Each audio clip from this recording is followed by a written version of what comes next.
ያስጨንቀኛል። ምክንያቱም እንደውም አንድ ልጅ ምንድነው የሰጠው መልስ ሲጋራ ስናጨስ 2-3 ተያያዝን ሽንት ቤት ውስጥና አንድ ጓደኛችን እኔ ጭስ የሌለው መፍትሄ አግኝቻለሁ ብሎ ይሄንን ይዞልን መጣ አለ። በቀጣይነት ለአንድ ነገር ለማገዝ መቻል ልክ እንደ ሱሰኛ መሆን አለብሽ። ዘመተኛ የአእምሮ ሕክምና መድኃኒቶችን እንደ አንድ አድርጎ ነው የሚያስበው። ብዙ አይነት የመድኃኒት አማራጮች አሉ፣ ግን የአማኑኤል መድኃኒት ይሉታል ብዙ ሰዎች። እንደውም አንድ ዘመድ ካለ ያጎት አክስት ሊኖረኝ ይችላል። እንዴት ላምጣቸው እስቲ ያን እንደው መንገዱን ብታሳየን። ኢዝሊ አክሰስ የሚደረጉ በስልካችን ከቤት ሆነንም ልንጠቀማቸው የምንችላቸው አይነት የቁማር አይነቶች እየሰፉ ነውና ብዙ ሰዎችም እዛ ችግር ውስጥ እየገቡ ነው ያሉት። ምናልባት አሁን የሲስተር ገዱ አይነት ድርጅቶች ተቋማቶች በሀገራችን ውስጥ ምን ያህል አሉ? ብዙ አሉ ወይ? ካሉስ ማን ናቸው እንደው ከምታውቂያቸው? በሆስፒታልስ ደረጃ የት ሄዱ ሰዎች? ልጆቻችንን ስናሳድግ ሁለገብ የሆኑ ልጆችን ለመስራት መሞከር ጥሩ ይሆናል። ከዛ ባለፈ አስፈላጊ ሲሆን ደግሞ ቤተሰብም ይታከማል። ቤተሰብ የሆነ ስራ ላይ ነው ያለው አለ እና አንዳንዴ እየጎረሰ ያራ አንድ አላምጦ ከጨረሰዋል እሺ ይለኛል አለ። ሁለተኛው ነው እየጎረሰ። እውነት ነው። አንዳንዴ ብዙ ጊዜ በቃ እኔ እንቅልፍ የሚወስደኝ ሰው አይደለሁም ብዙ አልተኛም ተብሎ ነው የሚታለፈው፣ ግን እንቅልፍ ችግር በራሱ የሚታከም ነው።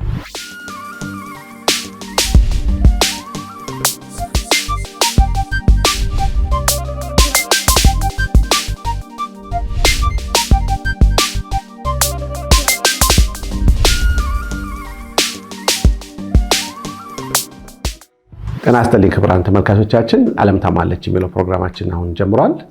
እንግዲህ ዛሬ ማቀርብላችሁ ካለፈው ሳምንት እንግዲህ የቀጠለ እንደምታስታውሱት ሲስተር ገዱ እንግዲህ አንድ እህታችን ነርስ የነበሩ ላለፉት እንግዲህ 35 ዓመታት የሚሰሩት በሳይኪያትሪ ዲፓርትመንት ውስጥ እንግዲህ በሱስ የተጠቁ ሰዎችን ሲያግዙ እንደነበሩ እናውቃለን።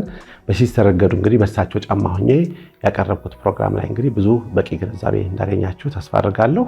ዛሬ ደግሞ እንግዲህ ከሕክምና ሙያ ጋር ግንኙነት ያላት በሴንት ፓውሎስ ሆስፒታል በዳይሬክተርነት የአእምሮ ሕክምናን እንግዲህ በማስተዳደር ማለት ነው ወይ ደግሞ በማገዝ ትልቅ ሙያ ደግሞ ሚና ያላት እህታችን እንግዲህ ጠርቻለሁ። እንግዲህ ለእናንተ በቂ ግንዛቤ እንደምትሰጥና በቃለ መጠይቁ ደግሞ በቂ ግንዛቤ እንደምታገኙ ተስፋ አድርጋለሁ። ዶክተር መስከረም እንግዲህ ፕሮግራሜ እንግዲህ አብሮ ለመታደም እንግዲህ ለተመልካቾች በቂ ግንዛቤ ለመስጠት እዚህ ድረስ ስለተገኘሽ ልባዊ ምስጋናን አቀርባለሁ። እንግዲህ ዓለም ታማለች የሚባል ፕሮግራም አለኝ። በዛ ፕሮግራም ላይ እንግዲህ በሰው ጫማ ሆኜ ማለት ነው እንግዲህ ምናልባት አንቺም እንደምታውቂው አዲስ ህይወት የሚባል አንድ የማገገሚያ ማዕከል አለ። በሱስ የተጠቁ ሰዎችን እንግዲህ የሚያግዝ በሲስተር ገዱ የተቋቋመና እዛ ፕሮግራም ላይ ምናልባት ቦታውንም ታውቂዋለሽ ምን ስታግዛቸውም ነበርና እኔ እንግዲህ እንደ አንድ ዜጋ ይመለከተኛል ብዬ የማስበው ለማህበረሰቡ እንግዲህ በቂ ግንዛቤ ለመስጠት በዛ ቦታ ላይ ሆኜ በእነሱ ጫማ ሆኜ ያንን ያየሁትን ሪያሊቲ እና እውነታ ማህበረሰቡ አካፍላለሁና እንግዲህ ከዚህ የቀጠለ ፕሮግራም ነው ይሄና በተለይ አንድ ባለሙያ ደግሞ ጋብዝና እንደው ለማህበረሰቡ በቂ ግንዛቤ እንዲሰጥ በሚል ነው አንቺን እንግዲህ የጠራሁሽና ጥሪና ግብራይ ስለመጣሽ በጣም አመሰግናለሁኝ። እኔም አመሰግናለሁኝ አክብራችሁ ስለጠራችሁኝ። ታንኪዩ። ስለዚህ ማለት የመጀመሪያው ጥያቄ ስለራስሽ እንደው ብታስተዋውቂ፣ ምክንያቱም የምጋብዛቸው እንግዶች እንግዲህ በዛ ሁኔታ ላይ ደግሞ ብዙ እይታ ይኖራቸዋል የምላቸው ሰዎች ስለሆኑ እንደው ካለሽ ሙያ አኳያ እንደው ራስሽን ብታስተዋወቂ መጀመሪያ። እሺ አመሰግናለሁ። እኔ ዶክተር መስከረም አበበ እባላለሁ። በአሁኑ ሰዓት በቅዱስ ጳውሎስ ሆስፒታል በሳይኪያትሪ ዲፓርትመንት ውስጥ የክፍሉ ኃላፊ ሆኜ እየሰራሁ ነው የምገኘው። በሙያዬ ሳይኪያትሪስት ነኝ። ባጭሩ ይሄንን ይመስላል።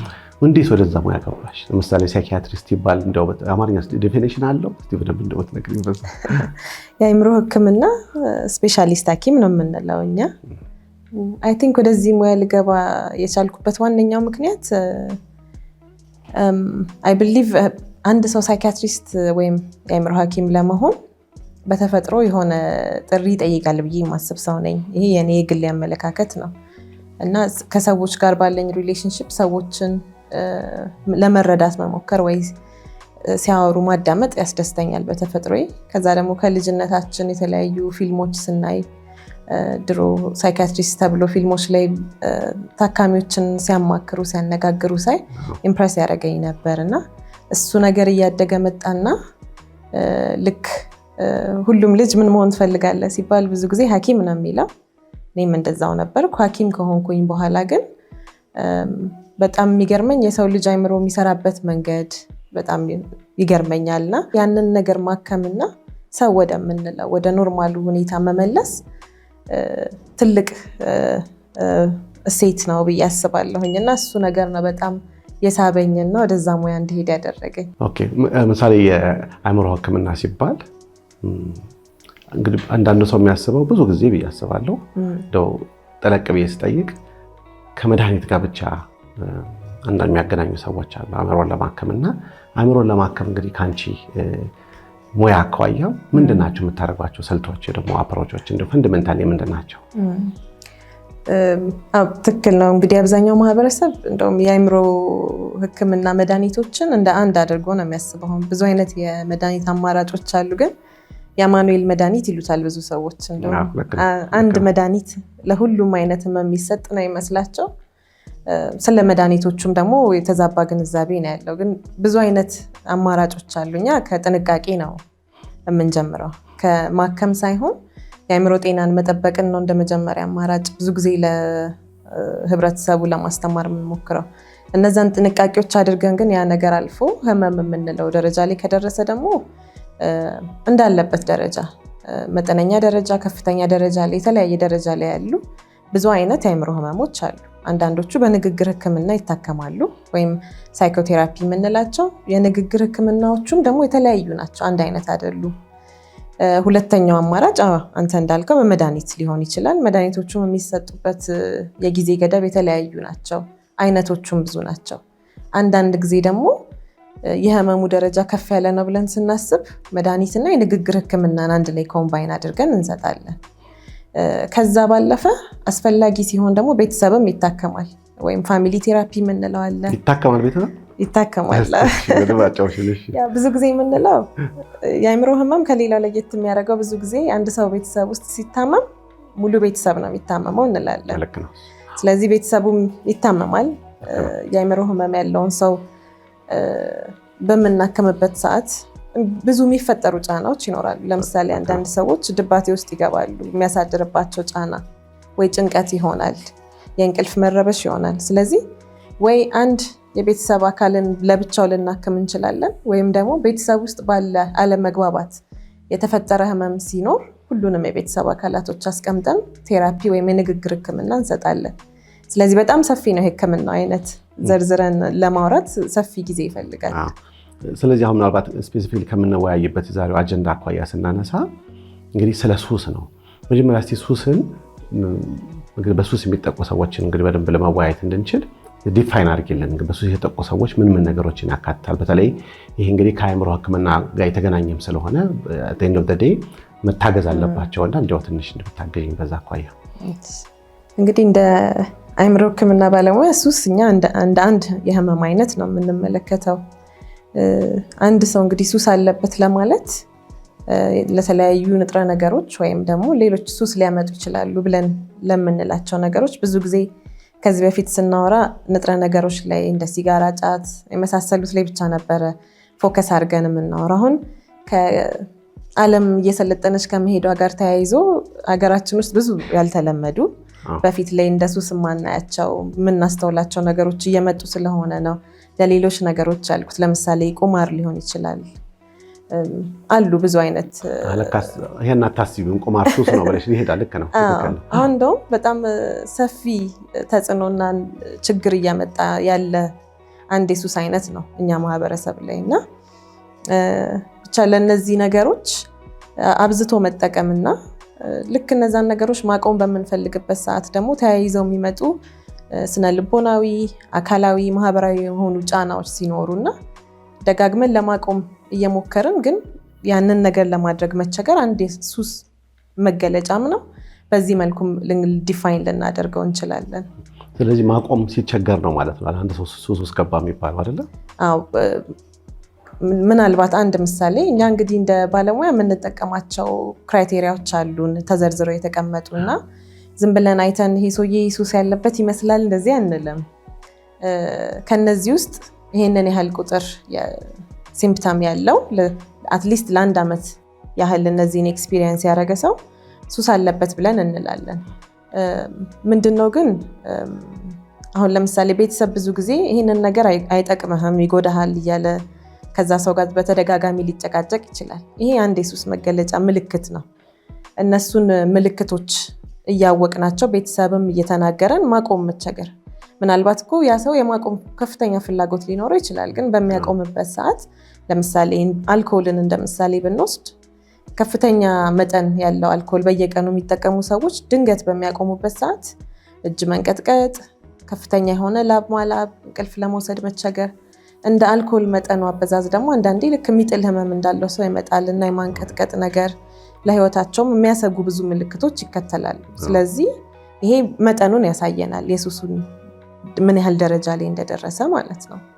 እሺ ስለዚህ አሁን እንግዲህ በእነኚህ በሱስ የሚጠቁ ሰዎች አሁን አንድ እንደው ከተለመደው ሁኔታ ውጪ የጠቀሽው ቁማርም ብለሻልና መጀመሪያ እስቲ ከቀላሎቹ ተነስተ ምን ምንድናቸው ብንዘረዝራቸው? ምክንያቱም አንዳንድ ሰዎች በዛ ሁኔታ ውስጥ አይደለሁም የሚለው አመለካከት ሊኖር ይችላል። ስለዚህ እንደው ቤዚክ ከሆነው ዴፊኒሽን ወይ ደግሞ ትርጉም ብንነሳና አሁን በዚህ የሚጠቁ ሰዎች የሚጠቀሟቸው ፍሪኩዌንትሊ የሚጠቀሟቸው ነገሮች ምን ምንድናቸው? እስቲ የሱስ አምጪ ነገሮችን አይነት ነው እንግዲህ በጣም የተለመዱት እኛ የምናውቃቸው ይሄ በመንገዳችንም በየቀኑ በምናሳልፋቸው የህይወት ተሞክሮች ውስጥ የምናያቸው እንደ ጫት፣ ሲጋራ፣ አልኮል የመሳሰሉት የተለመዱና ለረጅም ጊዜ የነበሩ ናቸው። አሁን ላይ ደግሞ እኔም እንደ ባለሙያ በየቀኑ ሕክምና ፈልገው የሚመጡ ሰዎች ላይ በሰፊው እየተስተዋለ ያለው ለምሳሌ በአፍ የሚወሰዱ የህመም ማስታገሻዎች፣ በተለይ ደግሞ እነዚህ እድሜያቸው ወጣት የሆኑ ልጆች ላይ ሃይ ስኩል ተማሪዎች፣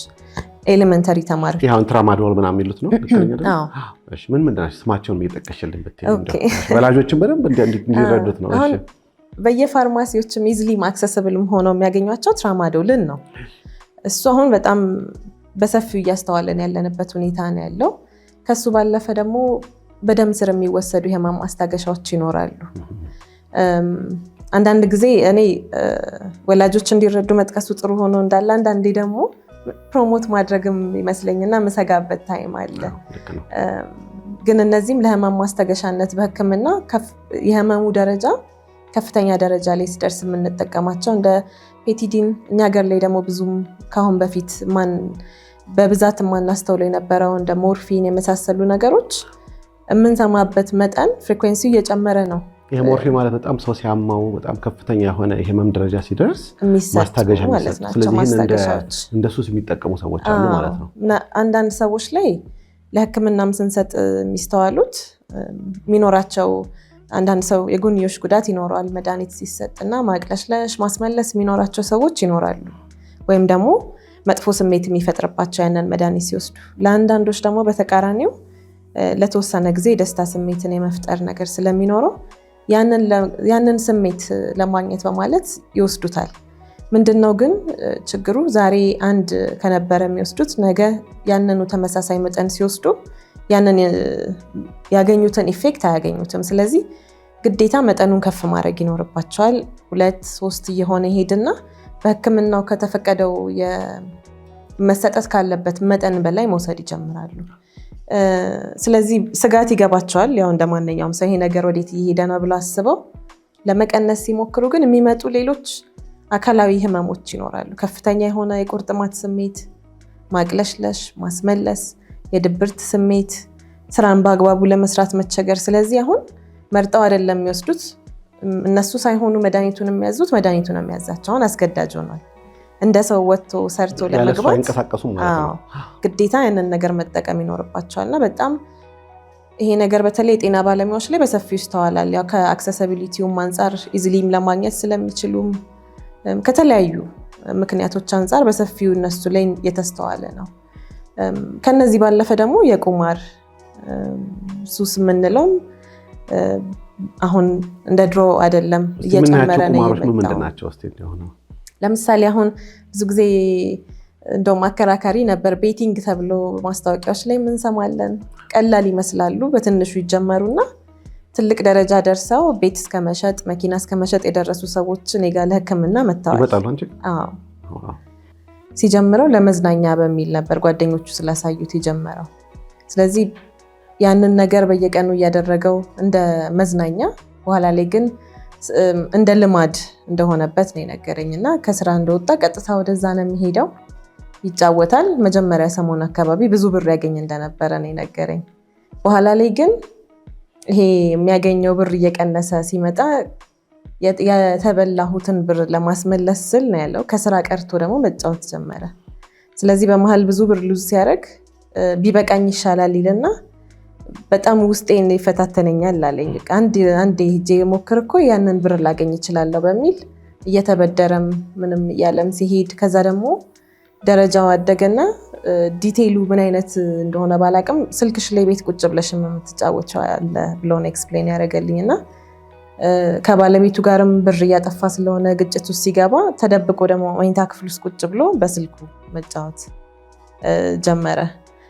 ስለዚህ ከሰዎች የወሰዳቸው ብሮች ሲበዙ መኪናዬን ብሸጥና የተወሰነ ተጫውቼ እኮ ብሩን ባስመልስ መልሼ እገዛዋለሁ በሚል መኪና ሸጠ። ያንን ብር በተወሰነ ጊዜ ሉዝ አደረገው። ስለዚህ ደግሞ ቤት ወደ መሸጥ ሄደ እና አሁን ቤቱን ሸጦ ያለበትን ዕዳ የተወሰነ ከፍሏል። የተወሰነውን ብር ባለቤቱ በግድ ይዛለች፣ ያለበትን ችግር ስላወቀች። ችግር የለብኝም ነበር እያለ ረጅም ጊዜ ክርክር ውስጥ የገቡት ማመኑ ላይ ነው። ይሄ እንዴት መጣ ታዲያ አንቺ ጋር? ባለቤቱ ነች አስገድዳ ያመጣችው። ምክንያቱም የሰጠችው አማራጭ ነበር፣ ወይ ሕክምና አግኝ ወይ እንለያያለን። ሲመጣም እኔ ችግር የለብኝም ነገ ላቆሞ ብል አቆመዋለሁ፣ ግን ብጫወት እኮ እንደምመልሰው ስለማቅ ነው ነበር ያለኝ። ስለዚህ እኛ ብዙ ጊዜ የምንሰጠው የንግግር ሕክምና አይነት ወይም ሞቲቬሽናል ኢንተርቪውንግ እንለዋለን ለሱስ ሕክምና። ስለዚህ የመጣበት ስቴጅ እኛ ዲናያል የምንለው ወይም ደግሞ መካድ ወደ አማርኛ ስንቀይረው ምንም አይነት ሱስ የለብኝም የሚል ደረጃ ላይ ነበር የመጣው። የተወሰኑ ሴሽኖች ፈጅቶብናል፣ ገና ችግር አለብኝና እርዳታ እፈልጋለሁ ወደሚለው ለማምጣት ማለት ነው። ምንድን ያደረግነው ከተወሰነ ሴሽኖች በኋላ ችግር እንዳለበት ስላመነ ወደ ዋናው ሕክምና ሂደት የገባንበት ሁኔታ ነበር የነበረው እና የአብዛኞቹ አሁን እኛ ሀገር ላይ የምናስተውላቸው በቁማር ሱስ ምክንያት የመጡ ሰዎች ተመሳሳይ ናቸው። እነዚህ ቤቲንግ የሚባሉት በስፖርት በኳስ እንትኖች የሚጀመሩ ግጥሚያዎች የሚጀመሩ የቁማር አይነቶች በየቦታው ከፍቶ ደግሞ የሚያስተዋውቁ አሉ።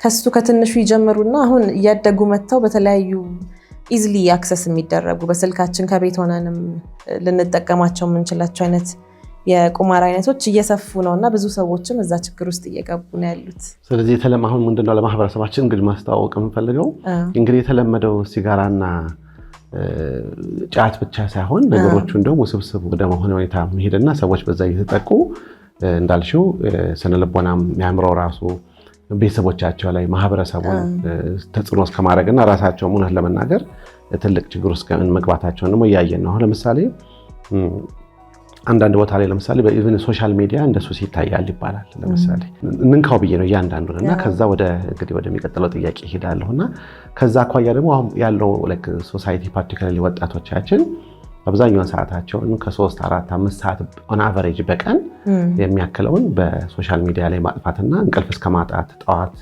ወደ ስራ አለመግባት፣ ትምህርት ቤት አለመሄድ እንዲህ እንዳያለን ያለሱ ደግሞ አለመንቀሳቀስና ይሄስ ደግሞ የሚያጋጥማቸው ሁኔታ ነው። እናንተ ሙያ እኔ የራሴን ፐርሰናል ኤክስፒሪየንስ እንደዚህ አይነት ችግር አለኝ ብሎ ወደኔ መጣ ታካሚ ገጥሞኝ አያውቅም። ግን እንደዚሁ ደግሞ በየቀኑ ከራሳችን ጀምረን የምናስተውለው በፊት ላይ የነበረንና አሁን ያለን የስልክም የኢንተርኔት አጠቃቀም በጣም ሰፊ ልዩነት ነው ያለው።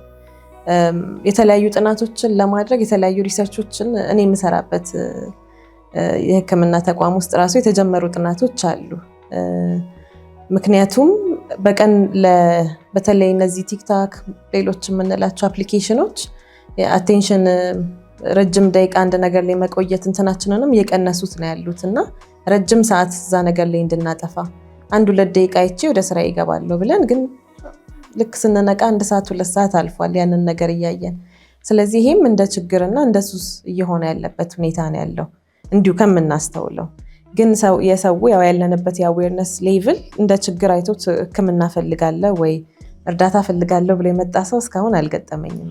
እንግዲህ በሶሻል ሚዲያም አንዳንድ ግን ባለሙያዎችም ይሄ ሲነገር ስለምንሰማ ነውና ስለዚህ አሁን በተለይ በሀገራችን እንግዲህ ለአብዛኛው ሰዎች የሚጠቁባቸው 2፣ 3፣ 4 የሱስ ሁኔታዎች ቅድም ጠቅሰናል። በሲጋራ፣ በአልኮል መጠጥ፣ በጫት ምናልባትም ደግሞ አንዳንድ ሀሺሽ እንግዲህ የሚገኙ ሀሺሾችን በየትምህርት ቤቶች ውስጥ ስለምናይ በዚህ ሁኔታ ነውና አሁን ወደዚህ የሚገቡባቸው እንግዲህ መሰረታዊ ነገሮች እንግዲህ ከናንተ ሙያ አኳያ ምንድናቸው ብለሽ ታስቢያለሽ?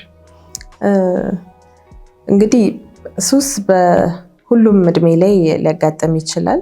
ግን አሁን ላይ እንደ ማህበረሰብ አሳሳቢ ደረጃ ላይ እየደረሰ ነው ብዬ የማስበው የተሰራ ጥናት ባይኖርም እንደዚሁ ካለኝ ኤክስፒሪየንስ ወጣቶች ላይ ወይም ይሄ አምራች የምንለው ማህበረሰብ ክፍል ላይ ነው እና ትምህርት ቤቶች ላይ በጣም በሰፊው እየታየ ነው። ዋነኛው ያቻ ግፊት ወይም ፒር ፕሬዠር የምንለው ነው። ምክንያቱም አንድ ልጅ በሆነ አጋጣሚ መጠቀም ጀምሮ እነዚህ ቲኔጅ የምንለው እድሜ ግሩፕ ላይ ያሉ ልጆች ቤተሰብ ከሚመክረው ጓደኛው የሚነግረውን የመስማት ሁኔታ ሰፋ ይላል እና ከነሱ ጋር ለመመሳሰል ወደኋላ የቀሩ ስለሚመስላቸው ወይ ከላይ ካሉት ልጆች ጋር አንድ ላይ ለመድረስ እንደዚህ አይነት ሪዝኖች ናቸው አንደኛው እንዲጠቀሙ የሚያደርጓቸው። ከዛ ባለፈ ልክ ወደ ዩኒቨርሲቲ ወደ ከፍተኛ የትምህርት ተቋሞች ደግሞ ስንሄድ ከምንማራቸው ከነበሩት ትምህርቶች ትንሽ መጠኑ ሰፋ ያለ አቴንሽን የሚፈልግ ትምህርት ነው የሚገጥመን እና ለጥናት በሚል ጫት ይጀመራል። ከዛ ያ ለጥናት ተብሎ የተጀመረው ኤቭሪዴይ የሆነ እየተደጋገመ ሱስ እየሆነ ይሄዳል እና ብዙ ጊዜ የምናስተውለው እሱ ነው። ሌላኛው ብዙ ጊዜ ማህበረሰቡን ብዙ የማያውቀው ብዬ የማስበው ሰዎች በተለያየ የአእምሮ ህመም ይጠቃሉ። ለምሳሌ ድባቴ ወይም ዲፕሬሽን የምንለው ከዛ ስሜት ለመውጣት በሚል የተለያዩ ነገሮችን ይጠቀማሉ። ለምሳሌ አልኮል በምንጠጣበት ጊዜ ለተወሰነ ደቂቃ የሚሰጠን የደስታ ስሜት፣ ሪላክስ የማድረግ ስሜት ስለሚኖር ያንን ስሜታቸውን ከማዳመጥ ወይም ደግሞ እርዳታ ከመጠየቅ ይልቅ ወደ እነዛ ነገሮች የሚሳቡበት ሁኔታ ይኖራል። ከአልኮል ባለፈ ጫት ይጠቀማሉ፣ የተለያዩ ሀሺሾችን ይጠቀማሉ። ስለዚህ በእነዛ ነገሮች የመደበቅ ሁኔታ ይኖራል። እነዚህ ብዙ ጊዜ ኮመን የምናስተውላቸው ናቸው። ሌላኛው የእንቅልፍ ችግር ነው። ብዙ ሰው እንደዚሁም ስናወራ እኔ እኮ እንቅልፍ አልተኛም፣ እኔ እኮ እንቅልፍ አይወስደኝ የሚሉ ሰዎች አሉ። ግን ስንቶቹ ናቸው ሕክምና ለመውሰድ የሞከሩት? ብዙ ጊዜ በቃ እኔ እንቅልፍ የሚወስደኝ ሰው አይደለሁም ብዙ አልተኛም ተብሎ ነው የሚታለፈው። ግን እንቅልፍ ችግር በራሱ የሚታከም ነው። ሰዎች ምን ያደርጋሉ? አልኮል ይጠቀማሉ እንቅልፍ እንዲያስተኛቸው። ያ ነገር መጨረሻ ላይ በተደጋገመ ቁጥር አስገዳጅ ይሆንና አልኮሉን ካልጠጣ ስለማይተኛ ግዴታ ሳይፈልገውም ይጠጣል ማለት ነው ሰውየው። ለመደንዘዝ አእምሮ ለመደንዘዝ ሲል ማለት ነው።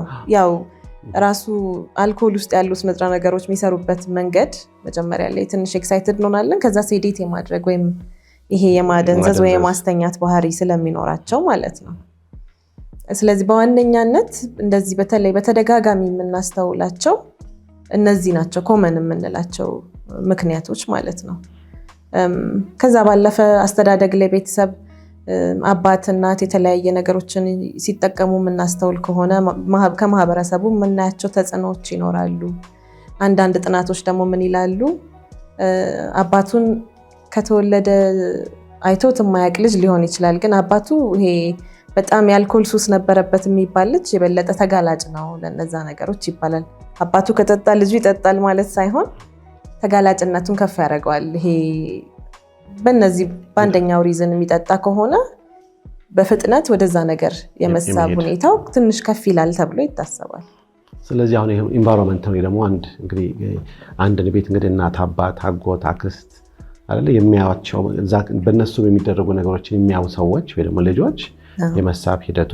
ሌላው ደግሞ በትምህርት ቤት የሚያልሻል እና እንደው ጠለቅ ብለን እዚህ ጋር ለኔም ደግሞ ፐርሰናል ኢንተረስት ያለኝ ኤሪያ ስለሆነና ኢንቫይሮንመንት ከመፍጠር አኳያ እንግዲህ አብዛኛው እንግዲህ የምታክሚያቸው ታጋዦች የሚገቡባቸው ሁኔታዎችን ስታይ እንደ እናት ምን ይሰማሻል? ለምሳሌ እንደ እናት ምንስ ማድረግ ነው እያንዳንዱ እናትና አባት አለበት ብለሽ የምታስቢው እንደው ብታካፊ ነው? ያው እኔ ከስራዬም አንፃር ብዙ ህፃናት ልላቸው የምችላቸው አሁን ወርዶ እንግዲህ 6ኛ ክፍል ያለ ልጅ ትራማዶል ተጠቃሚ ሆኖ አባት እያለቀሱ እናት እያለቀሱ ይዘው የሚመጡበት ጊዜ ላይ ነኝ እና ያንን ሳይ ለልጆቼ እኔ እሰጋለሁ። 11 ዓመት ልጅ ማለት ነው። ምንድን ነው ማድረግ ያለብን ብዬ ያስጨንቀኛል። ምክንያቱም እንደውም አንድ ልጅ ምንድን ነው የሰጠው መልስ ትምህርት ቤት ውስጥ እንዴት ግን ይህን መድኃኒት ልትጠቀሙ ቻላችሁ ብለን ጠየቅነው። ስንጠይቀው ሲጋራ ስናጨስ 2-3 የተያያዝን ሽንት ቤት ውስጥና አንድ ጓደኛችን እኔ ጭስ የሌለው መፍትሄ አግኝቻለሁ ብሎ ይህንን ይዞልን መጣ አለ። እና ተማሪ ሆኖ እንደው ሌላ መፍትሄ ያገኘው ልዩ ግኝት አገኘው ስለ ሳይንስ ወይ ደግሞ ማለት ይችላል። ይገርም ነው። እና ብዙ ጊዜ እነዚህን ነገሮች እነዚህን መድኃኒቶችም ሆኑ ሲጋራውን ምንም ተጠቅመው የሚመጡ ልጆች ሳናግራቸው ተመሳሳይ ማንነት አይባቸዋል። ይሄ ይሉኝታ ያጠቃቸዋል። እምቢ ማለት የማይችሉ ልጆች ግፊት ያልሽው ማለት ነው። እና በጣም በባህሪያቸው በጥሩ ስነ ምግባር ያደጉ ልጆች እና እናት አባት ብዙ ጊዜ እንዲህ አይደለም ባህሪው እኮ ከብዙ ወላጅ የሰማሁት ነገር ነው። እና እኔ አሁን የራሴንም ልጅ ሳይ እንግዲህ አሁን ገና 10 ዓመት ከተወሰነ ወራት በኋላ ነው የሚሞላው እና እንደዚህ እምቢ ማለት ሲቸገር አንዳንድ ነገሮች ላይ ሳየው ወደፊት እንዴት ነው የሚሆነው ብዬ አስባለሁ። ካሁኑ የምሰጋበት ነገር ነው እና የብዙ ወላጆችም ስጋት ነው ብዬ አስባለሁ። ስለዚህ አይ ቲንክ ለቤተሰብ የምመክረው ነገር መከላከሉ ላይ መስራት የበለጠ አዋጭ ነው። ምክንያቱም በጣም አስቸጋሪ ነው። አንዴ ሱስ ውስጥ ከገባን በኋላ ለመውጣት ያለው ሂደት አስቸጋሪ ነው። እንደ መግባቱ አይቀልም፣ መውጣቱ ትንሽ ረዘም ይላል ሂደቱ። አንደኛው ደግሞ የሱስ መገለጫ ባህሪ መውጣት መግባት ይኖረዋል። አንድ ምልክት ነው ማገርሸት ማለት ነው። ማገርሸት ይኖራል።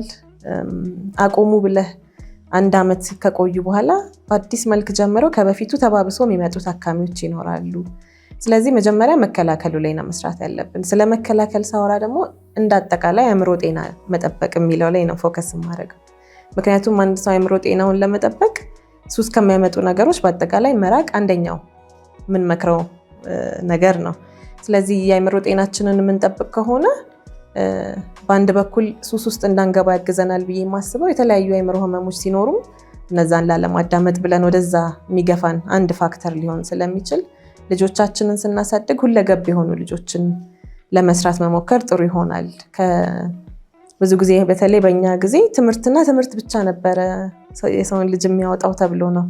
የተለየ ኢንተረስት ያለው ልጅ እንኳን ካለ አርፈ ትምህርትን ተማር ነው የሚባለው እና በሙዚቃውም በስፖርቱም በሌላውም ነገር ፍላጎታቸውን እያዳመጥን በሁሉም ዳይሬክሽን ብቁ የሆኑ ልጆችን ለመስራት መሞከር ጥሩ ነው ብዬ አስባለሁ። ይህን ግዴታ ጂም መሄድ አይጠበቅባቸውም፣ ግዴታ ሙዚቃ ትምህርት ቤት መግባት አይጠበቅባቸውም።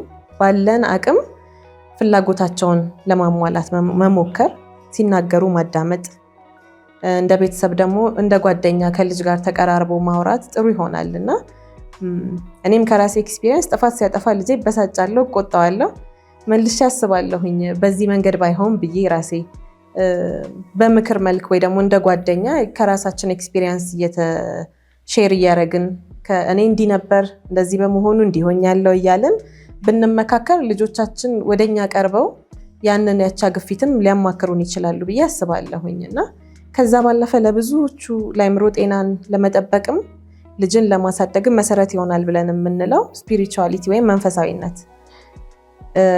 ማንኛውንም አይነት እምነት የሚከተል ሰው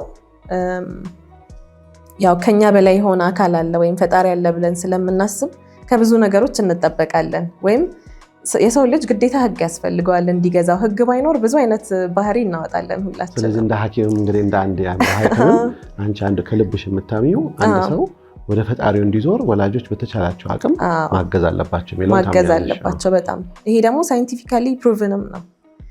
ኢቭን የአእምሮ ህመምን ስናይ ከታዳጊ ሀገሮች እና ያደጉ ሀገሮች አውትካሙ የመዳን እይታውን ስናይ ሱስም ላይ ምንም ላይ ታዳጊ ሀገሮች ላይ ጥሩ ነው ይባላል። ያ የሆነው መንፈሳዊነት እና እርስ በርስ ያለን መስተጋብር ደግሞ ጥሩ ስለሆነ ማለት ነው፣ ማህበራዊ ህይወታችን። ስለዚህ ሁለቱ ነገሮች ከብዙ ነገር ስለሚጠብቁን ልጆች በዛ መንገድ ታንጸው እንዲያድጉ የትኛውንም እምነት ይሁን የምንከተለው በዛ መልኩ እንዲሄዱ ማድረግ ከብዙ ነገር ያድናቸዋል ብዬ አስባለሁ። አሁን ያለንበት ጊዜ ግሎባላይዜሽን ለብዙ ኢንፎርሜሽን ቅርብ ናቸው። መሞከር ይፈልጋሉ፣ መመራመር ይፈልጋሉ። ስለዚህ የሆነ ችግር ውስጥ ሲገቡ የሚፈሩት ወይም የሚያስቆማቸው ነገር ስለሚያስፈልግ በእነዚህ መንገዶች ማሳደግ ጥሩ ይሆናል ብዬ አስባለሁ። አሁን ለመናገር እኔም ካለኝ እንግዲህ ሙያና የስራ ድርሻ አኳያ ለልጆች ሮል ሞዴል መሆን አንደኛና ዋናው አስተዋጽኦ የሚያደርግ ነው ብዬ አስባለሁና ብዙ ወላጆች እውነትም እንዳቀደም እንዳልሽው ደም እንባ ሲያለቅሱ ያለው ማለት ነው። የቱ ጋር ነው የተሳሳትኩት? ልጄ ለምን እንደዚህ ያደረገች? ልጄ ለምን እንዴት እንዲያደርጋ? ምክንያቱም በጣም ወደዋለሁ፣ ጥሩ ልጅ ነው፣ ጎበዝ ተማሪ ነው። ግን ከ5 ከ6 ዓመት በኋላ ግን በእንደዚህ አይነት ሰዎች ውስጥ ተጠቅቶ እውነቱ ሲወጣ እውነት ለመናገር የህይወት ትርጉምን እንኳን እስከማጣት ድረስ ይደርሳሉና ያንን እንግዲህ ኢንቫይሮንመንት ከመፍጠር አኳያ አሁን በተቋም ውስጥ በትምህርት ቤቶች ውስጥ በመስሪያ ቤት ውስጥ ሊሆን ይችላል ምን ያህል እንግዲህ አማካሪዎች አሉ፣ ምን ያህል የአእምሮ ሕክምናን እንግዲህ ሊያግዙ የሚችሉ ሰዎች አሉ። እንደ ሀገርም ስናይ እንግዲህ እሱንም ትንሽ እንደፈተሽ ብናድርግና መደረግ ስላለባቸው ነገሮች እንዲህ አስተዋጽኦ ብታደርጊ። በትምህርት ቤቶች ደረጃ ከበፊቱ የተወሰነ ለውጥ አለ ብዬ አስባለሁ። አማካሪዎችን በተመለከተ ወይም አማካሪዎች ባይኖሩ እንኳን ልጆች ላይ ወጣ ያለ ባህሪ ሲያዩ ለቤተሰብ ኮሚኒኬት ማድረግ ወይ ደግሞ እስቲ ኢቫሉዌት ይደረግ ተብሎ የሚመጡ ልጆች አሉ። የአእምሮ ጤናው ምን ይመስላል በአንድ ባለሙያ ይታይልን የሚሉ ከትምህርት ቤት የሚመጡ ደብዳቤዎች ቁጥራቸው እየጨመረ ነው አሁን ላይ። ያ ነገር ጥሩ ነው፣ ምክንያቱም የተወሰነ ግንዛቤ እንዳለ የሚያሳየን ነው።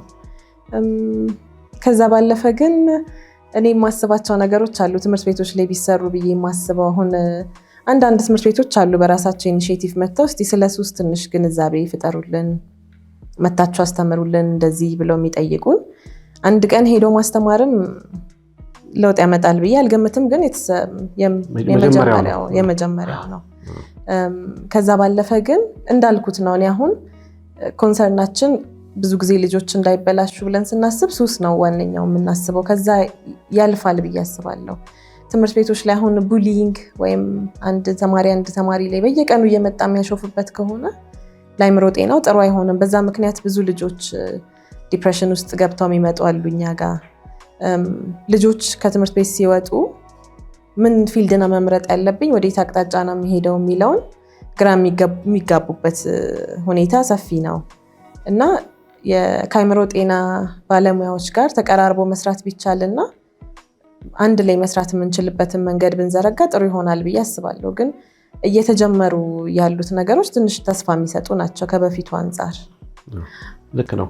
ለምሳሌ እኔ አሁን በትምህርት ቤቶች ውስጥ እንደው በሰለጠነው ሀገር እንደው አንድ አሜሪካንን ብጠቅስ በአንድ ትምህርት ቤት ውስጥ ለምሳሌ ለ500 የሚሆኑ ተማሪዎች ቢያንስ አንድ የሆነ የሳይኮሎጂስት ደግሞ አማካሪ ያስፈልጋል የሚል ሬሾ አይቻለሁ። እና አሁን በሀገራችን ውስጥ ስናይ ካልተሳሳትኩ በ80-90% የሚሆኑ ትምህርት ቤቶች ምንም አይነት የምክር ግልጋሎት የሚሰጥ በካውንስለርም ደረጃ ይሁን ወይም በሳይኮሎጂስት ደረጃም የሉም።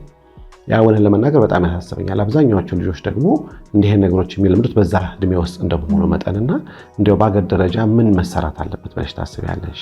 ምናልባት ደግሞ አንቺ የምትሰሪበትም ደግሞ አንድ እንደው ታዋቂ የሆስፒታል እንደመሆኑ መጠን ከዛ አኳያስ ደግሞ ምን አይነት ኮንትሪቢዩሽኖችን እንግዲህ ከነኚህ ተቋማት ከማድረግ ይችላሉ ትምህርት ቤቶች ብለሽ ታስቢያለሽ? ያው ልክ ነህ እንዳልከው ነው። አሁን አይደለም በትምህርት ቤቶች ውስጥ በትልልቅ ተቋማት ውስጥ ራሱ ሳይኮሎጂስቶችንም የአእምሮ ሐኪሞችንም የማናገኝባቸው ቦታዎች ትንሽ አይደሉ። እንደ ሀገር እንዳጠቃላይ በጣም ትንሽ ነው የአእምሮ ጤና ባለሙያ። ስለዚህ በየትምህርት ቤቶቹ ለማድረግ አይ ቲንክ በጣም ረዘም ያለ ጊዜ ይፈልጋል ብዬ አስባለሁኝ። ያን ለማድረግ የመጀመሪያው ስቴፕ ባለሙያዎችን ማብቃት ነው። ስለዚህ አሁን የምሰራበት ቦታ በፊት ላይ የምንቀበላቸው የአእምሮ ጤና ሰልጣኝ ሐኪሞች ቁጥራቸው ትንሽ ነበር። በየአመቱ እየጨመረ የምናስመርቃቸውም ስፔሻሊስት ሐኪሞች ሰፋ ያሉ እየሆኑ ነው። እሱ አንደኛው ስቴፕ ነው ብዬ አስባለሁ። ቁጥሩ በሰፋ ቁጥር ይሄ ተደራሽነቱም ከዛ ደግሞ እየወረደ በትምህርት ቤት ደረጃ ማድረስ የሚደረግበት ሁኔታም ሰፊ ይሆናል።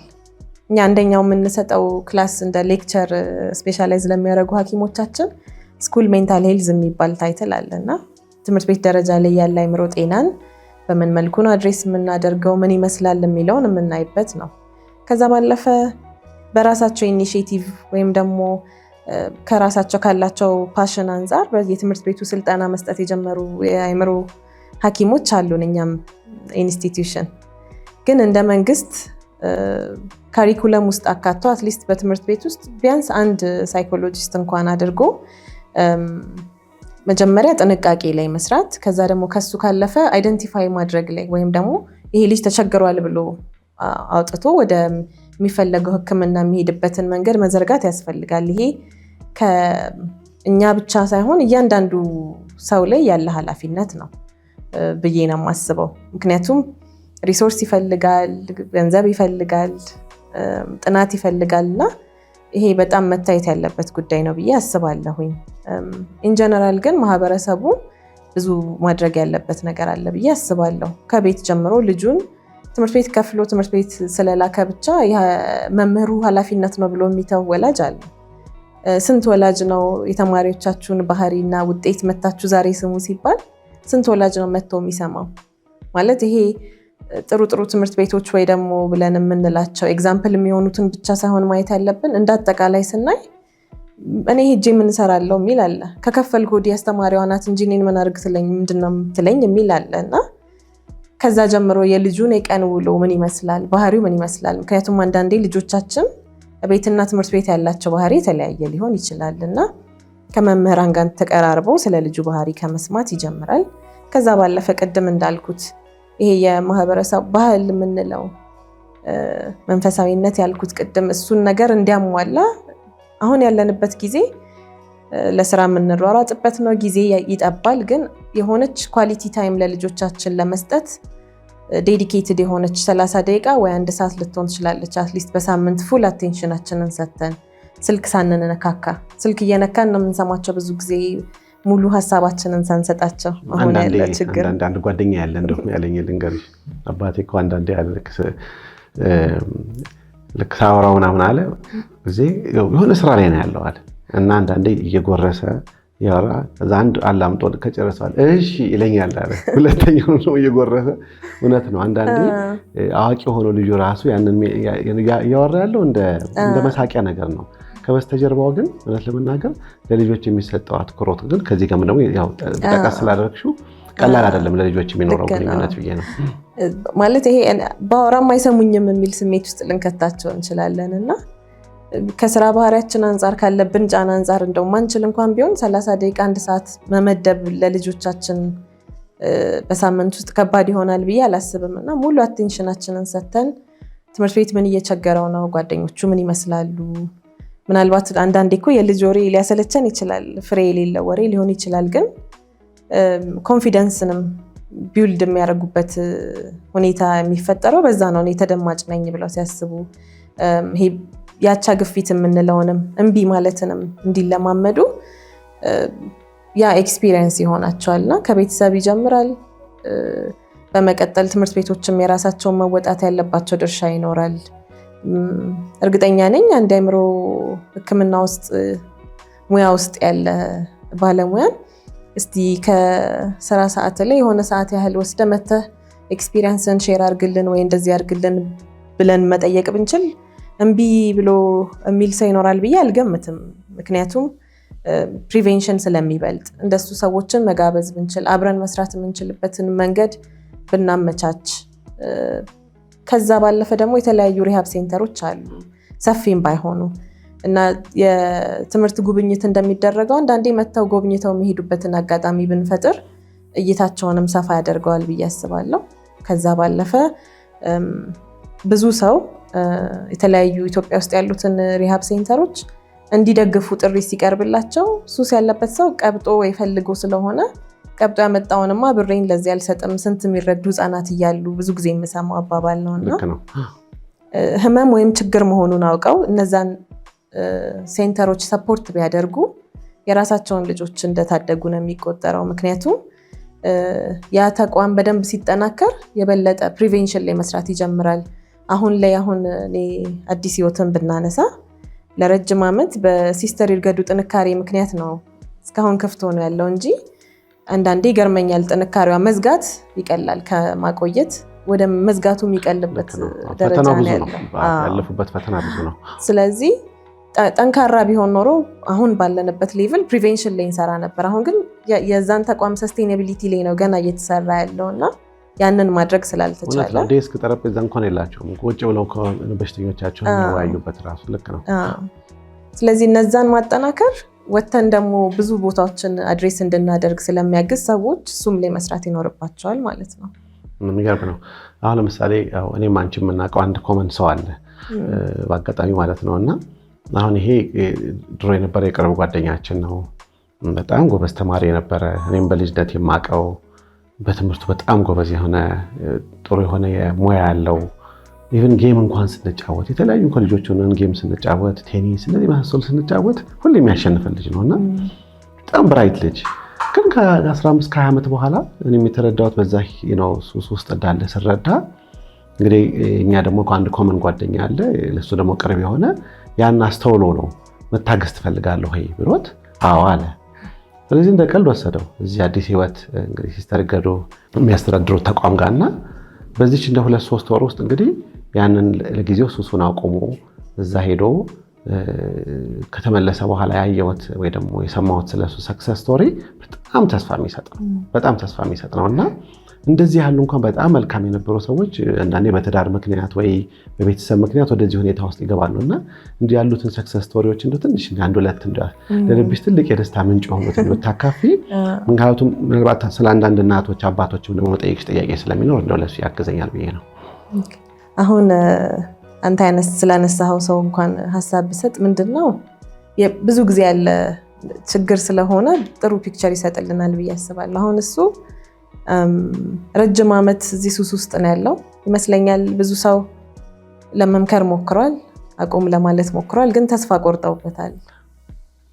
ብዙ ጊዜ ለቤተሰብ አስቸጋሪ ነው፣ ያሰለቻል፣ አውቀው ይመስለናል፣ እንበሳጭባቸዋለን፣ ከዛ እንተዋቸዋለን እና ኃላፊነት አይሰጥም ለዛ ሰው። ደስታ ሀዘን ላይ አንጠራቸውም። ቢመጡም ደግሞ በፍራቻ ነው የምናያቸው።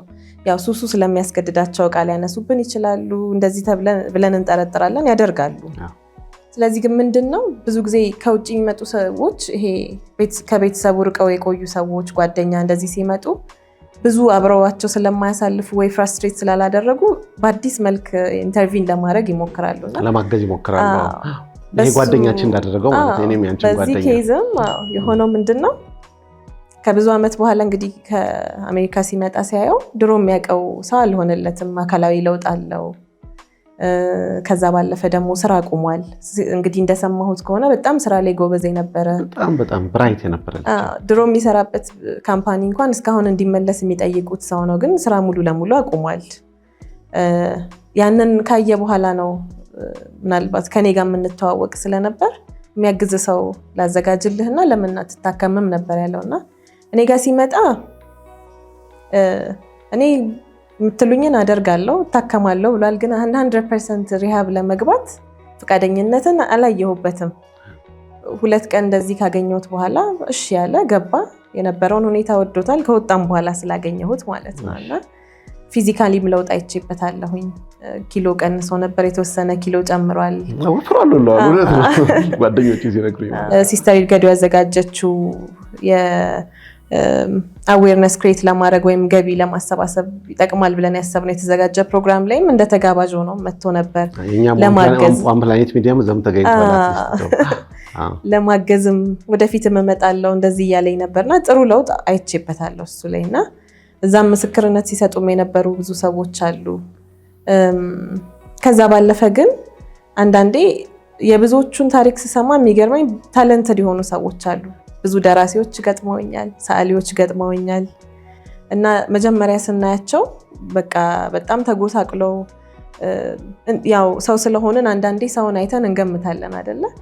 ምንም ችሎታ የላቸውም ብለን ገምተን ውስጥ ሲገቡ በጣም የሚገርም የግጥም ችሎታ ያላቸው ጥሩ ስዕል የሚስሉ እዛም አይተናል እኮ አይደለ? ሲስተር ገዱ ጋር ያሉ የተለያዩ ፈጠራ ችሎታቸውን አይተናል። እንደውም አንድ ደራሲ በዚህ አጋጣሚ እኛ ጋር የገቡ ተለቅ ያሉ ሰው ነበሩና እሳቸው ስጋታቸው ስጠጣ ነው ሀሳብ ይመጣልኝና መጽፈው እሳቸውም በሆነ ጊዜ መጠጥ አቁመው ሀሳባቸውንም መግለጽ ችለው እየጻፉ አቁመው የነበረበት ሁኔታ አለና ጥሩ ለውጦች አሉ። ምንድነው ግን ብዙ ጊዜ ታክሞ የወጣ ሰው ወይም ደግሞ ሱስ የነበረበት ሰው ያቆመ ሰው እኔ ሁልጊዜ ህይወቱን በስጋት ነው መኖር ያለበት እላለሁ። ምክንያቱም የማገርሸት እድሉ ሰፊ ይሆናል። አንዴ በሱስ የተጠቃ ሰውና አመት 2 ዓመት ከቆየ በኋላ ራሱ አንድ ብርጭቆ ነው የምጠጣው ምን ችግር አለው ብሎ ይጀምርና ከበፊቱ የባሰ ሁኔታ ውስጥ ይገባልና ያላቸውን ግንኙነት ከሐኪማቸው ጋር አትሊስት በተወሰነ ወራት እያደረጉ እንደገና ደግሞ የግሩፕ ቴራፒ የምንለው አለ። አንድ ላይ እዚህ ችግር ውስጥ የነበሩ ሰዎች በሳምንት አንዴ እየተገናኙ የሚወያዩበት እነሱን ሴሽኖች እንዲቀጥሉ እንመክራለን። ሌሎችም ደግሞ ሰዎች የአእምሮ ጤናቸውን ለመጠበቅ ማድረግ አለባቸው ብለን የምንላቸውን ነገሮች እንዲቀጥሉ እናበረታታለን። ሁልጊዜም ሪስኩ ስለሚኖራቸው ማለት ነው። በጣም ደስ የሚል ምክንያቱም አንዳንዴ እንደዚህ አይነት ስቶሪ ስታወሪ ወይ ስንወያይ ሁሉም በቤተሰቡ እንግዲህ ራሱን ሰው እንዲያስብ ነው። እርግጠኛ ነኝ አጎት ይኖረዋል፣ አባት፣ እናት ከሆነች ባለቤቷ፣ አንዳንዴ የምትፈሪያቸው እውነትም በሱስ ተጠቅቷል ብለሽ ማወያየት ለሰው ማታስቢያቸው ሁኔታዎች በየቤቱ እናያለን እና ምናልባት አሁን የሲስተር ገዱ አይነት ድርጅቶች ተቋማቶች በሀገራችን ውስጥ ምን ያህል አሉ? ብዙ አሉ ወይ? ካሉስ ማን ናቸው? እንደው ከምታውቂያቸው በሆስፒታልስ ደረጃ የት ሄዱ ሰዎች? ስልኮችስ አሉ በቀላሉ የሚገኙ? ምናልባት እዚህ ዋን ፕላኔት ሚዲያ ላይ እናስቀምጣለን። እርግጠኛ ነኝ ይህን ፕሮግራም የሚከታተሉ በዚህ የተጠቁ የተሰለሙ ሰዎች ካሉ እንደው እርዳታ መፈለግም እንዲችሉ እንደው ከዛ አኳያ እንደው ሀሳብ ብትሰጪበት። እነዚህ ሴንተሮች በጣም ትንሽ ናቸው። እንደ ሴንተር ብለን ሪሃብ ሴንተር ብለን ራሱ ማሟላት ያለባቸውን ነገሮች ያሟላ ስታንዳርዱን በበቂ ሁኔታ አለ ብዬ አላስብም። ግን አሁን ላይ ከበፊቱ ይልቅ በደንብ እየተከፈቱ ያሉበት ሁኔታ ነው ያለውና አብዛኞቹ የመንግስት ሆስፒታሎች የአእምሮ ሕክምና የሚሰጥባቸው የመንግስት ሆስፒታሎች ላይ ይሄ ሕክምና ይሰጣል። አሁን ጳውሎስ ሆስፒታል ይመስለኛል ከአብዛኞቹ ቀዳሚ ነው። ለረጅም ዓመት የሱስ ሕክምና ሲሰጥ የነበረ ሆስፒታል ነው። ያግዛል ሆነ ለመናገር ብዙ እገዛ እያደረገ እንደሆነ አውቃለሁ ሆስፒታሉ። ስለዚህ ምንድነው ድሮ ሆስፒታል ውስጥ ብቻ ነበር ሊሚትድ ሆኖ አንድ ዋርድ 6 አልጋ ያላት ሆና በዛ ነበር የምናክመው። አሁን ላይ ግን ሲስተር ይርገዱ በራሷ ተነሳሽነት ይህንን ሴንተር ስትከፍት አንድ ላይ ነው እየሰራን ያለ ነው። ስለዚህ መጀመሪያ ጳውሎስ ሆስፒታል ወደ አእምሮ ሕክምና ክፍል ይመጣሉ፣ እኛ እናያቸዋለን። ፕሮሲጀሩ እንደዛ ነው። ለምሳሌ አንድ ዘመድ ካለኝ አጎት አክስት ሊኖር ይችላል፣ እንዴት ላምጣቸው? እስቲ ያን እንደው መንገዱን ብታሳየን። ጳውሎስ ሆስፒታል ሳይኪያትሪ ዲፓርትመንት ይመጣሉ፣ ኢቫሉዌት ይደረጋሉ። የራሳቸው የሱስ ላይ ያሉ ሰዎች የተለያየ የለውጥ ዝግጅት ላይ ሆነው ይመጣሉ ብለን እናስባለን። ለምሳሌ ሱስ የለብኝም እያለ የሚመጣን ታካሚ ሪሃብ ውስጥ አናስገባም። ምክንያቱም የሌሎችንም መንፈስ ይረብሻል ብለን እናስባለን። እሱም አይጠቀምም። አብዛኞቹ የንግግር ህክምናዎች ስለሆኑ ለመቀበል ዝግጁ የሆነ ሰው ነው መሆን ያለበት እና የራሱ ስቴፕ አለው። በተመላላሽ እናያቸዋለን። የምንሰጣቸው አሳይመንት ይኖራል። አሁን ዝግጁ ነው ለመለወጥ እና እርዳታ ለመቀበል ብለን ስናስብ አድሚት እናደርጋቸዋለን። ያኔ ተኝተው ሪሃብ ሴንተር ውስጥ ቆይተው ህክምናውን የሚያገኙበት ታይም ላይ ሲደርሱ ሲስተር ይርገዱ ጋር ነው የምንልካቸው ወይም ኒው ላይፍ ሪሃቢሊቴሽን ሴንተር። ስለዚህ ማንም ሰው ወደ እሷ ጋር ለመግባት ግዴታ በሐኪም ታይቶ በዛ ነው የሚያልፈው ማለት ነው። ያንን በቂ ግንዛቤ አልነበረኝም በፊት። ቀጥታ የመሰለኝ እሳቸው ጋር መሄዱ ነበር የመሰለኝና እዛ ሄደው እንደዚሁ ምክር የሚያገኙ ሰዎች ይኖራሉ። ግን ደግሞ የተሻለ የሚሆነው ይግቡ ተብሎ የሚወስነው ግን ከጳውሎስ ያሉ ሐኪሞች ናቸው። እዛ ከገቡ በኋላም በሳምንት 2 ቀን ብዙ ፕሮግራም አለ። በሳይኮሎጂስቶች ይታያሉ፣ ግሩፕ ቴራፒ አለ። ግን ሐኪም በሳምንት 2 ቀን የተለየ ችግር ካልገጠማቸው ቴራፒ ይሰጣቸዋል፣ ያለ ችግር ይጠይቃቸዋል። ሐኪሞቹም የጳውሎስ ሐኪሞች ናቸው እየሄዱ እነሱ ጋር ይሄንን አገልግሎት የሚሰጡት ማለት ነው። ስለዚህ ይሄ ረጅም ዓመት የነበረ አካሄድ ነው። ከኛ ባለፈ ዘውዲቱ ሆስፒታል ይሄንን ሕክምና ይሰጣል። አማኑኤል ሆስፒታል ይሰጣል። ምናልባት አሁን ላይ እድሳት ላይ ስለሆነ ነው እንጂ የካኮተቤ ሆስፒታል ይሄ አገልግሎት ይሰጣል። በግል ሆስፒታሎችም ደግሞ እነዚህ ሕክምናዎች ይሰጣሉ። ለምሳሌ ለቤዛ የአእምሮ ሕክምና ማዕከል፣ ስጦታ፣ ሬናሰንስ የምንለው ደግሞ በቅርቡ ምናልባት እሱም በኢትዮጵያ ውስጥ እንግዲህ እኔ እስካለኝ ነው ልጅ እርግጠኛ ባልሆንም አንድ በሱስ ሕክምና ሰብስፔሻሊቲ ያለው ሳይኪያትሪስት ነው ያለው። እሱ የከፈተው ፕሮፌሰር ሰለሞን ማለት ነው ሴንተር አለ። እዛም ደግሞ ሄደው ማግኘት ይችላሉ። ሴንተር ማለት ነው። በግል የሚሰራ ማለት ነው። ምክንያቱም እነኚህ ሁሉ ኢንፎርሜሽኖች አስፈላጊ ናቸው። ምክንያቱም ጥቂት እንደው ካለው ፖፑሌሽን የህዝብ ብዛት አኳያ በጣም በጣም እርግጠኛ ነኝ እንደው በሚሊዮኖች የሚቆጠሩ በሱስ የተጠቁ ሰዎች አሉ። ስለዚህ ከዛ አኳያ ሲታይ በቂም አይደለም እና እነኚህን ስማቸውን ማወቁ በቀላሉ መታገዝ እንዲችሉ ያደርገናል። አሁን እንግዲህ እነኚህን ተቋማቶች በተለይ አሁን ደግሞ የተወያየን ያለ ነው በስፔሲፊክ ቶፒክ በሲስተር ገዱ በምታገዘው ወይ ደግሞ ባዘጋጀችው እዚህ ማዕከል ላይ ስለሆነ ምናልባት ከዛ አኳያ ማህበረሰቡ ምን ማገዝ ይችላል? አሁን ምሳሌ ምን ማድረግ ይችላሉ? ይህን ፕሮግራም የሚከታተሉ ሰዎች ይህን ተቋም ለማገዝ በቀላሉ ማድረግ የሚችሏቸው ኤኒ ፖሲቢሊቲዎች ካሉ እንደው ምክር ሀሳብ ብትሰጪ በዛ ላይ። እንግዲህ ኒው ላይፍ ሪሃብ ሴንተር ከተከፈተ ራሱ የተወሰነ ዓመታት አልፈዋል እና ብዙ ጊዜ በፊት በነፃ ይሰጥ የነበረው ሕክምና የተወሰነ ክፍያ እንዲኖረው ተደርጓል። የቤት ኪራይ እንዲሸፍን ማለት ነው። ያም ሆኖ በቂ ስላልሆነ አሁን ብዙ ጊዜ ሲስተር ገዱም ብዙ ፕሮግራሞች ላይ ስትጋበዝ ስለ ቤት ኪራይ ነው በአብዛኛው የምታወራው አሁን እና የተሰራውን ስራ ራሱ ለማውራት እድሉን እያገኘች አይደለም፣ ያ ነገር ስለሚያስጨንቃት ማለት ነው። እና ብዙ ስራ እየሰራ ያለ ሰፊ ማህበረሰብ እያዳረሰ ያለ ከብዙ ክፍለ ሀገሮችም እየመጡ የሚታከሙ ሰዎች አሉ።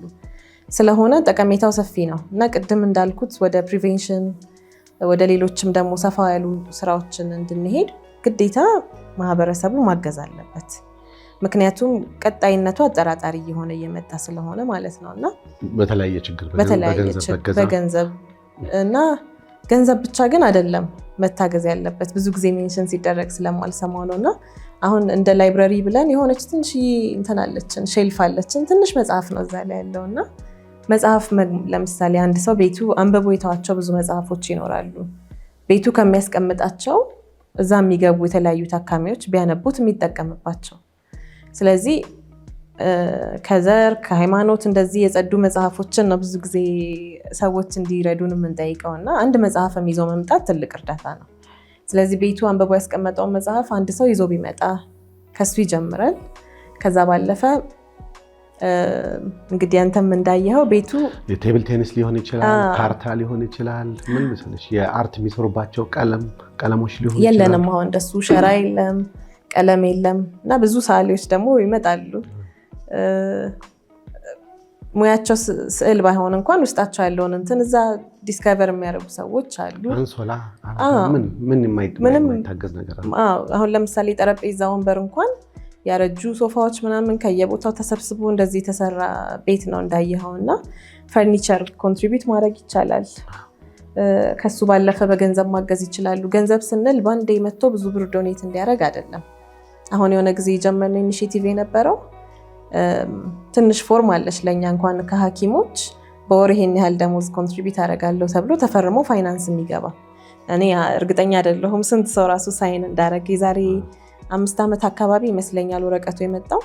እኔ ያው የተወሰነ ብር ፈርም ያስገባው እንግዲህ ለለፈው 5 ዓመት ሰፖርት አደርጋለሁ። በዛ ብዙ ብር አይደለም ግን ጓደኞቼ ጋም ብዙ ጓደኞች አሉኝ። ወረቀቱን ይዤ ሄድኩኝ። አንድ ሰው አላገኘሁም። ማንም ሰው በጣም ከባድ ነው። አዎ ሰው ልቡ መስጠት ሳይፈልግ ሳይሆን በቀጣይነት ለአንድ ነገር ለማገዝ መቻል ልክ እንደ ሱሰኛ መሆን አለብሽ። ዘመተኛ አይደለ? በፍቅር ይመስለኛልም አልተረዱትም እንትኑን ብዬ ነው የማስበው። ይሄ ስለ ሱስ ሰው ፈልጎ ወይ ቀብጦ የሚገባበት ነው የሚለው ግንዛቤ ነው በሰፊው ያለው። ስለዚህ እንደ ሌሎቹ ቦታዎች እንዳለው ሰው በአንዴ ልቡ ደስ ብሎት የሚረዳበት ሁኔታ ላይም እና 100 ብር ሊሆን ይችላል በወር በቋሚነት ከአንድ ሰው የሚመጣ 100 ብር ብዙ ለውጥ ያመጣል። እሱን ኢኒሼቲቭ ወስደው ሜምበር ቢሆኑ ወይም ደግሞ የተለያየ ፕሮግራም የሚያከብሩ ሰዎች አሉ። አሁን ለምሳሌ ሌላ ተቋማት ላይ እንደዛም ማድረግ ይችላሉ። በዓልን አብረዋቸው ማክበር ይችላሉ። ድፎ ዳቦ፣ አምባሻ፣ እንጀራ ምን በቃ ሊትራሊ ምንም የሌለው ቤት ማለት ነው ለመናገር። የተለያየ ስኪል ያላቸው ሰዎች ደግሞ መጥተው እዛ አሁን ጋርደን አለን። አበባ ይዞ መጥቶ መትከል ይቻላል። ከነሱ ጋር የተለያየ ሙያ መጥቶ ማስተማር ይቻላል። የእንጨት ሙያ፣ የቅርጻቅርጽ ሙያ፣ ኤኒቲንግ። ትምህርት ቤቶች ሊጎበኙ ይችላሉ። ትምህርት ቤቶች ማስጎብኘት ይችላሉ። በሚያስጎበኙበት ጊዜ ከልጆቹ ቤተሰብ የተወሰነ ኮንትሪቢሽን በዛ ይዘው መጥተው ማገዝ ይችላሉ እና በጣም ሰፊ ነው ማገዝ የሚችሉበት መንገድ እና ሊሚትድ ሆኖ ብር ብቻ ነው መስጠት ያለብን ብለው እንዳያስቡና ከዛ ሁሉ በፊት ደግሞ መጥተው ቢጎበኙትና በራሳቸው አይን ጎደለ ብለው የሚያስቡትን ነገር ኮንትሪቢዩት አድርገው እየመጡ መጎብኘትና ልጆቹን ማወያየትም ትልቅ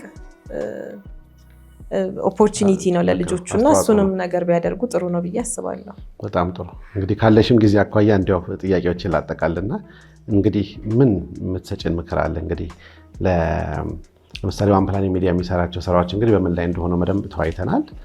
ግን በተለይ ደግሞ ለፕሮግራም ታዳሚዎች ይህን ፕሮግራም ላስተዋሉ ምናልባት ልባቸው ተከፍቶ ደግሞ በዚህ ሁኔታ ለማገዝም ይሆናል።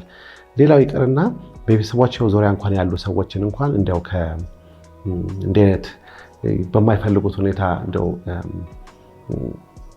ኃጢአተኛ ከማድረግ መታገዝ የሚችል ሰው ነው ማለት እንዲችሉ እንደ አንድ ሁለት ምክር ሀሳብ ካለሽ እንደው ለነሱ ብታካፊ። ስለዚህ ምንድነው ማለት የምፈልገው ለቤተሰብ ሱስ በሽታ ነው። እንደ ማንኛውም በሽታ ይታከማል። ሲታከም ረጅም ጉዞ ይጠይቃል፣ ትዕግስት ይጠይቃል። ከዛ ባለፈ ደግሞ ሱስ ሕክምና ውስጥ ገብተው ታከመው የሚወጡ ታካሚዎች ብዙ ጊዜ ኮምፕሌን የሚያደርጉት ወይም ለኛ የሚነግሩን ከወጡ በኋላ ቤተሰብ አያምናቸው። ያ አንዴ እምነትን ያጣ ሰው እምነቱን ለመመለስ ጊዜ ይፈልጋል። ግን በተወሰነ መልኩ ደግሞ ከቤተሰብ አቅጣጫም ሆነንም እንረዳለን። ግን እነሱን ለማገዝ መሞከርና የሰው ልጅ ይቀየራል የሚለውን ለመረዳት ሞክረው ለማገዝ ቢሞክሩ የእነሱን ውጤታማነት ይጨምራል። ካልሆነ ግን በብስጭትም ተመልሰው እዛ ነገር ውስጥ የሚገቡትን ሰዎች ቁጥር ይጨምራል። ስለዚህ ትዕግስት ይፈልጋል። ቤታችን ውስጥ እህት፣ ወንድም፣ የቤተሰብ አካል ሱስ ውስጥ ያለ ሰው ካለ ረጋ ብሎ ለማወያየት መሞከር እና ያንን ነገር ለምንድን ነው የሚያደርገው ብሎ ለመረዳት መሞከር ጥሩ ይሆናል። ብዙ ጊዜ ባለመጠየቃችን ያልተረዳነው ህመም ይኖረዋል ያ ሰው ያንን ነገር የሚያደርግበትና ሁልጊዜ እንደ ቤተሰብ ተቀራርቦ መስራት ጥሩ ይሆናል። ሌላው ወላጆች በጣም ልጆቻቸውን ማየት ያለባቸው ጊዜ ነው። ልጄ ባህሪው ምን ይመስላል፣ የት ነው የሚውለው፣ እንዴት ላግዘው የሚለውንና ወላጆች ልጆቻቸውን በደንብ ማዳመጥ ያለባቸው ጊዜ ነው። እሱን ነው የምለው። አመሰግናለሁ። እንግዲህ እንደምታውቂው ይሄ ዓለም ታማለች የሚለው ፕሮግራሜ ነው። በዚህ ፕሮግራም ላይ እንግዲህ በዋን ፕላኔት ሚዲያ እንግዲህ ማህበረሰባችን ከሱስ አኳያ እንግዲህ ታመመው የህመም አይነት አለ። ያንን ለማከም ነው እንግዲህ አንቺም እንደ አንድ ሐኪም ዛሬ እዚህ ድረስ የጋበዝኩሽና እውነት ለመናገር በጣም ፕሬሺየስ ከሆነው ከወዱ ጊዜሽ ሰውተሽ ከቤተሰቦችሽ ከስራሽ ሰውተሽ እዚህ መተሽ ይህን ቃለ መጠይቅ ስለሰጠሽኝ ገናዬን በእኔና በስራ ባልደረቦቼ በታዳሚዎች ስም አመሰግንሻለሁ። እግዚአብሔር ይስጥልኝ። እኔም አመሰግናለሁ።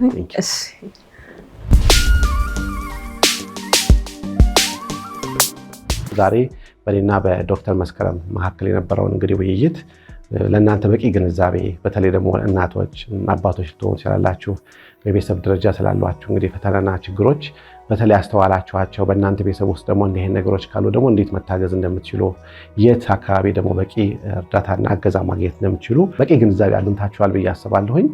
በተለይ ደግሞ ወጣቶች ከሆናችሁ ደግሞ በትምህርት ቤታችሁ ውስጥ ደግሞ ማጋ መሄድ እንዳለባችሁ ማንን ሰው አፕሮች ማድረግና በቂ ግንዛቤ ወይ ደግሞ እገዛ ማግኘት እንዳለባችሁ በዚህም ደግሞ ትንሽ ጠቁም ለማድረግ ሞክረናል። በተለይ ደግሞ በአገር ደረጃ ደግሞ ይህ ብዙ ያልተሰራበትና ብዙ የሚጠበቅብን እያንዳንዳችን ኃላፊነት አለ ብዬ አስባለሁ። በተለይ ደግሞ ይህንን ደግሞ አዲስ የተባለውን በሲስተር ገዱ የተቋቋመውን ድርጅት ወይ ደግሞ ተቋም የሁላችንም ኃላፊነት አለብን ለማገዝ እና ደግሞ እንደሱ አይነት ነው ብዙ በየአካባቢያችን በየቦታው ደግሞ ለማህበረሰቡ በሀገራችን ውስጥ አስተዋጽኦ ማድረግ እንዲችሉ እንግዲህ ጥረት ማድረግ አለብን ብዬ አስባለሁ። ስለዚህ ዛሬ እንግዲህ ፕሮግራሜን እንግዲህ ያጠቃልላለሁ። በሚቀጥለው በተመሳሳይ ፕሮግራም እስከምንገናኝ በቸር እንሰንብት።